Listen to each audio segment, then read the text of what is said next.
La 33e session de l'Assemblée générale des sociétés d'État a été officiellement lancée hier sous la présidence du Premier ministre, également président par délégation de l'AG des sociétés d'État. Cette rencontre annuelle vise à faire le point sur les performances de ces sociétés tout en traçant de nouvelles orientations pour une gouvernance plus efficace et durable. Le palais présidentiel de Koulouba a servi hier matin de cadre à une cérémonie solennelle marquant la présentation de l'aide de créance de 8 diplomates étrangers. Le président du Faso a accueilli ces nouveaux représentants de pays partenaires venus entamer officiellement leur mission diplomatique au Burkina Faso. Les soutenances des stagiaires, assistants et techniciens supérieurs en sciences de l'information et de la communication ont été officiellement lancés lundi dernier par le ministre en charge de la communication, Pengrouende Gilbert Ouedraogo.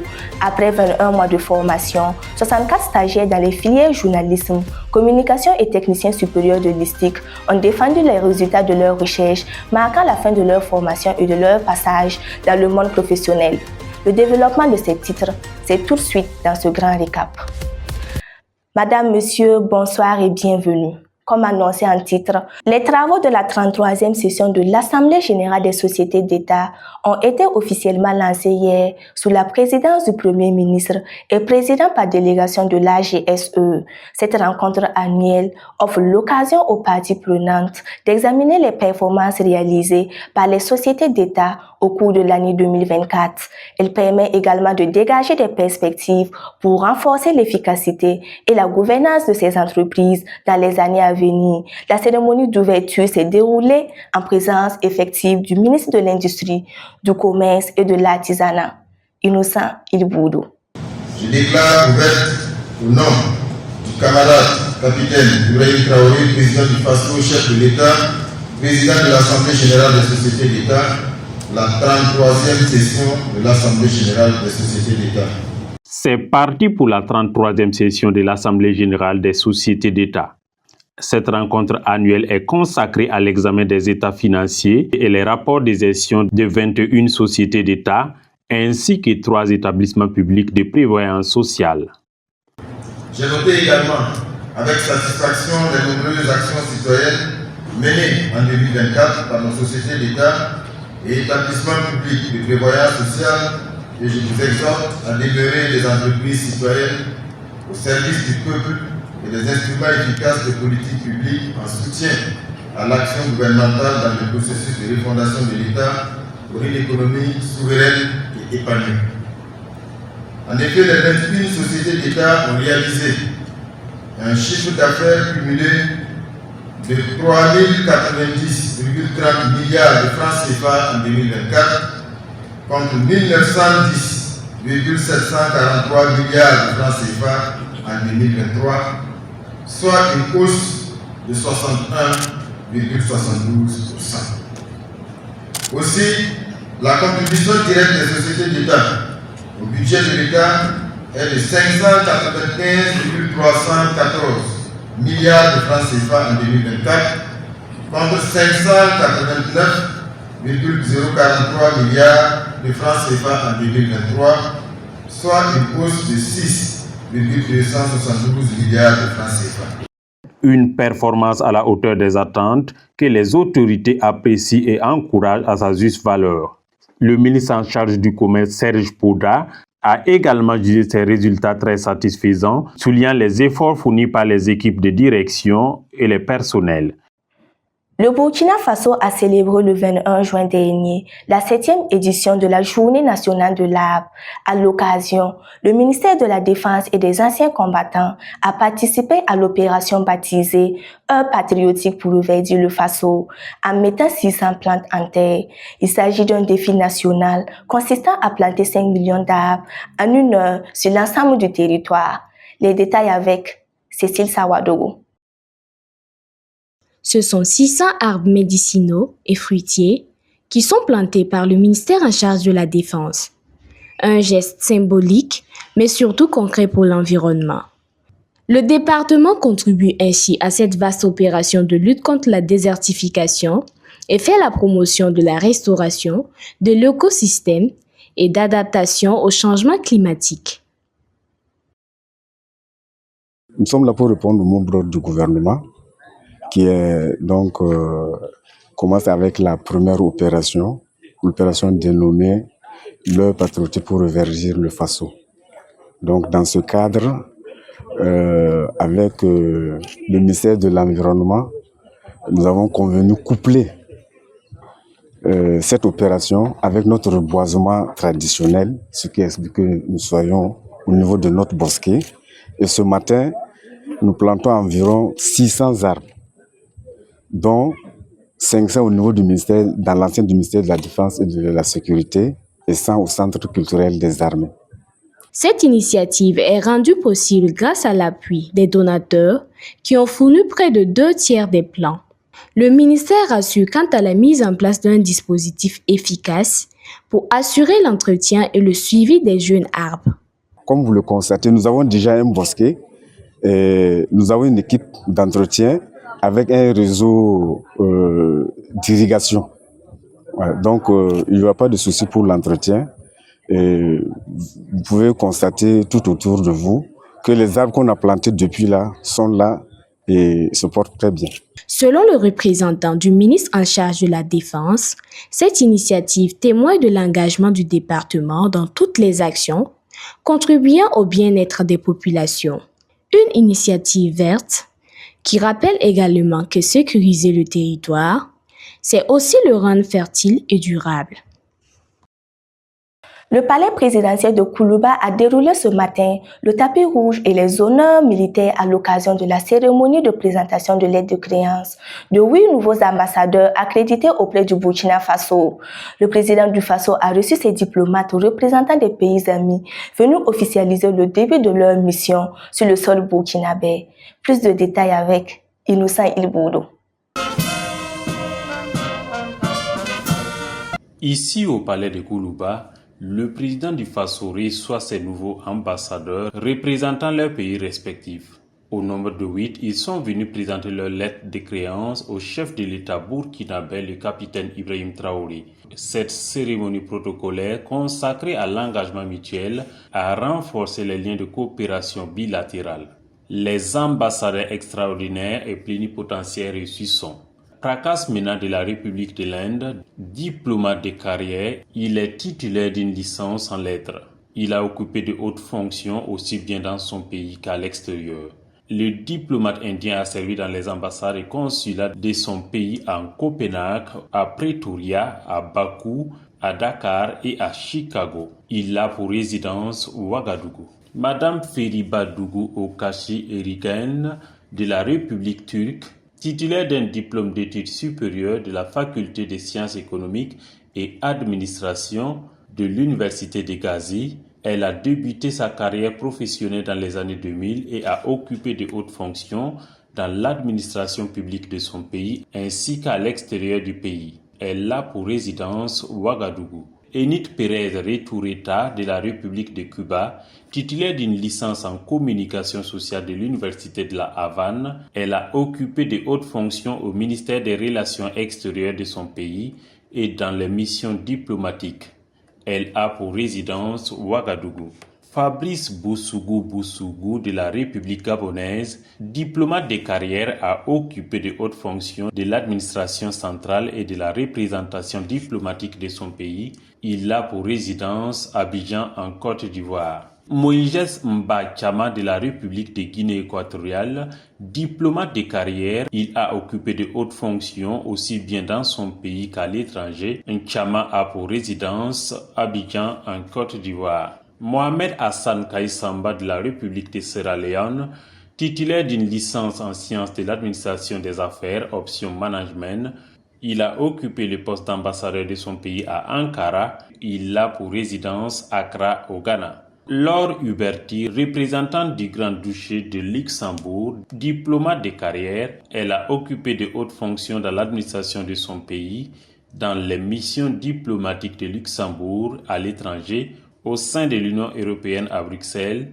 Elle a pour résidence Dakar au Sénégal. Le général-major Aboul Asnad Mohammad Karoul Bachar de la République populaire de Bangladesh, diplomate du collège de commandement et de l'état-major des services de défense de Mipour, il a occupé des postes importants dans le commandement de l'armée de Bangladesh et dans les gardes frontières.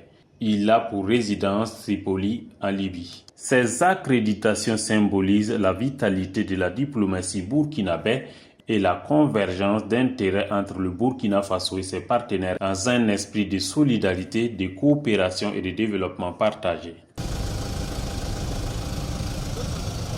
Le président du Faso a reçu en audience mardi dernier la délégation spéciale consulaire de la Chambre de commerce et d'industrie du Burkina Faso, installée le 19 juin. Une occasion pour elle de recevoir du chef de l'État des orientations pour mener à bien leur mission.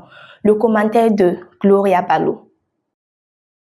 Accompagné du ministre en charge du commerce, le président de la délégation spéciale consulaire de la Chambre de commerce et d'industrie et ses coéquipiers sont reçus ici au palais présidentiel.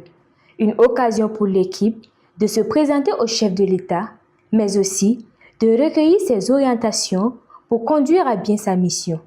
Le président de la délégation spéciale consulaire a saisi cette occasion pour réaffirmer l'engagement de son équipe. Nous venons de sortir d'une audience avec son Excellence, le président du Faso, chef de l'État, Capitaine Ibrahim Traoré, qui a bien voulu nous accorder cette audience ce matin pour effectivement présenter la nouvelle délégation spéciale consulaire de la Chambre de commerce fraîchement installée le 19 juin 2025 à Ouagadougou. Le président de la délégation spéciale consulaire de la Chambre de commerce et d'industrie rassure quant à la détermination de son équipe. Elle entend concentrer ses efforts dans la dynamisation de l'économie burkinabé. Cette équipe, c'est une équipe de combat. D'ailleurs, la presse nous a déjà surnommé les 8 VDP de l'économie burkinabé et que cette délégation consulaire spéciale qui a été installée sera effectivement une équipe de combat. Et ce combat, nous allons le mener effectivement pour une redynamisation du secteur économique burkinabé, pour essentiellement recentrer à travers un ancrage institutionnel très fort la Chambre de commerce du Burkina. Et cette délégation aura justement la lourde tâche de pouvoir travailler à ce que la Chambre de commerce retrouve ses lettres d'antan. Pour rappel, lors du Conseil des ministres du 18 décembre 2024, le gouvernement avait adopté les statuts particuliers de la CCIBF, marquant la dissolution de l'ancienne chambre consulaire. Une mesure qui visait à moderniser l'institution et à mieux répondre aux défis économiques du pays. Le ministre de la Communication, de la Culture, des Arts et du Tourisme, Pègre Gilbert Ouedraogo, a procédé le 23 juin dernier au lancement officiel des soutenances des travaux de recherche des stagiaires, assistants et techniciens supérieurs en sciences et techniques de l'information et de la communication au titre de l'année 2024-2025. Pendant 3 jours, 64 stagiaires ont présenté leurs travaux de fin de formation, marquant ainsi l'aboutissement de leur parcours académique et leur entrée dans le monde professionnel. L'innovation majeure de cette édition réside dans le port pour la première fois de toges confectionnées en faso d'Anfani. Cécile Sawadogo. Au total, 64 stagiaires ont soutenu durant ces 72 heures, dont 36 en communication, 24 en journalisme et 4 en technique et technologie des médias. Pour le ministre en charge de la communication, après 50 ans d'existence, l'ISIC demeure une référence en matière de formation en journalisme et en communication. Cet institut a mis sur le marché des compétences qui font aujourd'hui la fierté du Burkina Faso. Donc nous sommes venus ce matin à l'ouverture de cette session des soutenances pour les cycles B, dans un premier temps pour féliciter le corps enseignant, l'administration, le conseil d'administration et puis dire à tous ces acteurs-là que nous avons le regard pointé sur eux. Nous voulons qu'ils poursuivent dans ce culte de l'excellence et pouvoir inculquer aux étudiants qui passent donc par cet institut le sens du patriotisme. Parce qu'aujourd'hui, la vision du gouvernement, c'est de faire de tous les Burkinabés la meilleure version d'eux-mêmes. Et nous voulons donc que les journalistes, les techniciens qui vont sortir de l'ISTIC soient également des journalistes plus patriotes, qui s'investiront davantage à défendre les intérêts du Burkina Faso, à défendre les intérêts des Burkinabés. Après 21 mois de formation mêlant théorie et pratique, les stagiaires du cycle B ont bouclé leur cursus avec leurs différentes productions. Nous avons constaté cette année que les thèmes sont vraiment très pertinents et ces thèmes-là traitent des réalités qui vont vraiment interpeller l'ensemble des Burkinabés afin qu'ils sachent aussi que les métiers de l'information et de la communication constituent une arme aussi pour interpeller les différents acteurs à aller amorcer les différents secteurs de développement.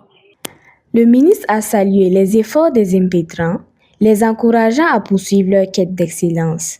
Selon lui, seule l'excellence peut aujourd'hui guider le monde.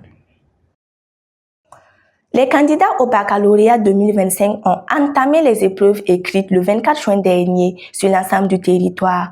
Au lycée municipal Vénégré, qui compte 4 jurys, 260 candidats composent pour le compte du jury 171. Les candidats confiants remettent pour la plupart leur réussite entre les mains de Dieu, espérant décrocher le précieux diplôme. Gloria Balo. Il est 6h30 au lycée municipal Vénégré. Les candidats, assis devant les salles de classe, attendent avec impatience l'appel pour accéder aux salles de composition. Nous sommes au jury 171. Les opérations débutent avec l'installation des candidats, suivies de la lecture du règlement intérieur par les surveillants. On peut observer le silence dans les salles de composition. Certains candidats se montrent confiants, mais disent remettre leur composition entre les mains de Dieu. Après 9 mois de préparation, ils espèrent que tout se passera bien. Aujourd'hui, on est au grand jour, tant entendu par tous les candidats ici présents. Et nous avons fait le maximum pour tout. Maintenant, on a prié, on a bossé. Tout maintenant, c'est l'œuvre de Dieu qui va se passer. Et nous souhaitons que l'Esprit Saint règne dans cette classe et qu'il nous attise pendant toute cette composition et que le meilleur, on puisse l'acquérir le 3 juillet, s'il plaît à Dieu. Oui, je suis prête pour la composition. On a eu du mal à se préparer vu qu'on est à la première année de l'APC, avec le modèle de la composition, mais on s'est débrouillé et on prie le bon Dieu de nous assister pendant la composition. Il est vrai que nous n'avons pas encore reçu les sujets, mais nous sommes confiants de pouvoir bien affronter les sujets. C'est le cours de français que nous avons à la première heure. Nous sommes sûrs qu'avec ce que nous ont appris nos professeurs, nous pourrons bien aboutir à ce sujet. De son côté, le président du jury 171 rassure quant au bon déroulement des préparatifs. Le jury accueille au total 260 candidats. Le président du jury n'a pas manqué d'adresser ses encouragements à l'ensemble des candidats. Dans l'ensemble des 4 jurys siégeants ici, et beaucoup plus au niveau du jury 171, il faut reconnaître qu'une concertation a été faite avec les surveillants qui sont des gens aguerris à la matière.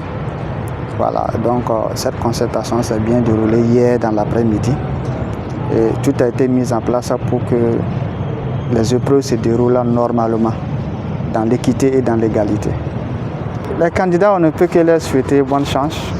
Voilà, et le bac, c'est quelque chose qui s'obtient très rapidement si on a bien sûr préparé cela pendant l'année scolaire.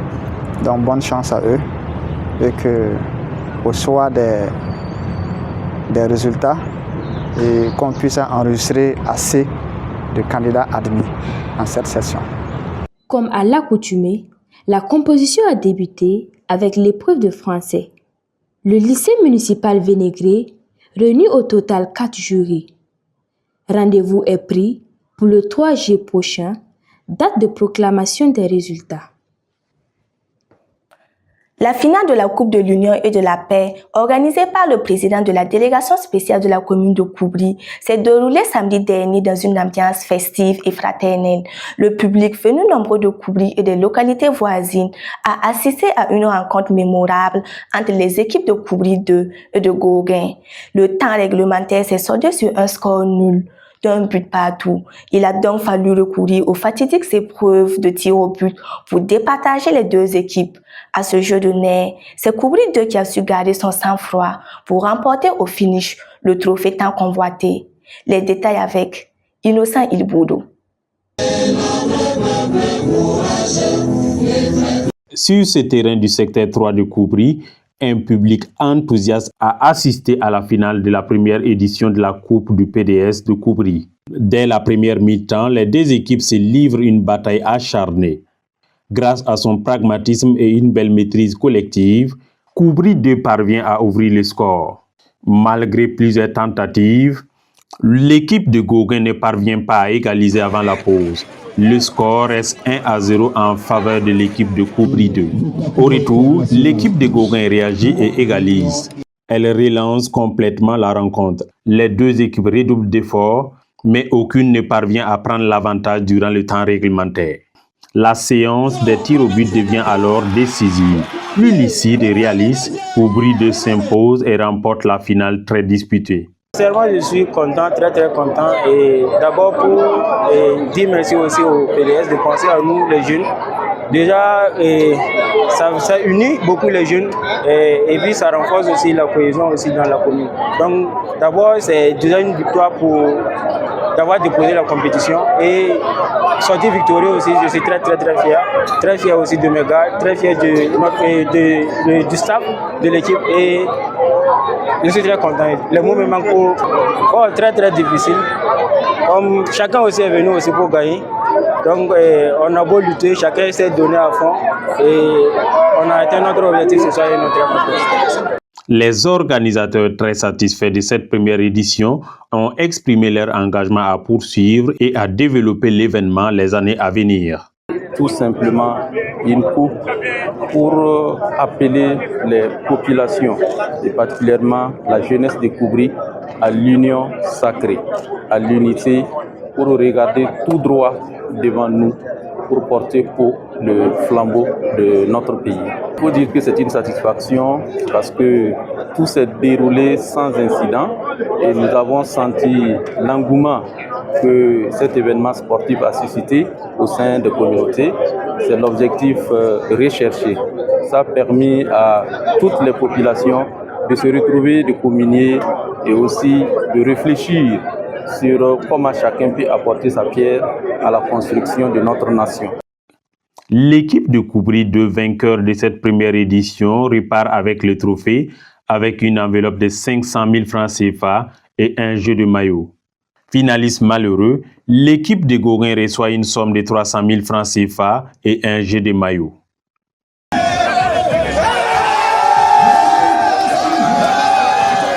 À présent, l'actualité sous forme de brève.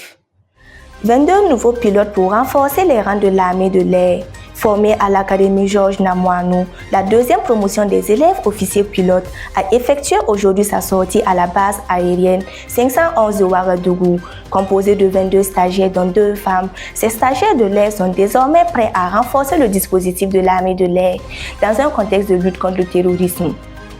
En sport, football, les étalons cadets ont été battus mercredi dernier à Bamako par les Aiglonneux du Mali sous le score de 5-2.